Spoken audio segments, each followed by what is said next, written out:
There's something with beauty that makes you feel acknowledged.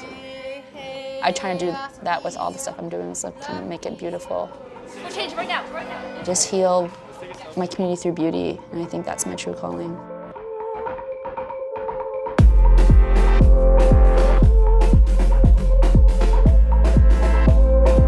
People mistake me for being half Asian or Hispanic or Japanese or something. When I did tell people I was Indigenous, it was a negative. So that kind of gave me kind of a sense of like, well, where do I fit? I was hardcore modeling for 8 years. I've learned so much and I got to see so much and I have a global mindset. I've done like the whole Asian circuit. You have to kind of be an adult. I'm modeling lingerie and I'm 15 and they're asking me to be sexy. And I'm just like, how do I do that? That life is very fleeting and it can confuse you a lot about reality. And it takes years to figure out who you are.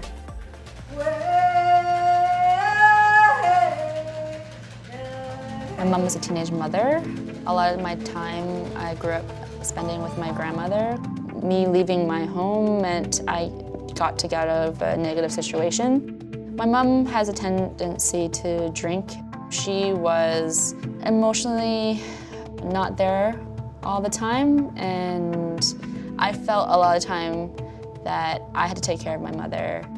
I would just tell myself that things are going to make sense eventually, and that you're going to do pretty cool things I didn't know. So what stopped my work overseas was I didn't know who I was, because I was living in Asia back and forth for so long, and it really bothered me. You want something more genuine. When I came back, I started working at the PAFNW, and I've been working here for 9 years. I help run a girls group called the Urban Butterflies. We also have an older group called Mentor Me, because when you live in foster care, you don't get the nourishment of your own culture. A lot of those kids don't feel loved in where they're living. They don't get that genuine love, so I guess just trying to teach them self-care, I think that's really important.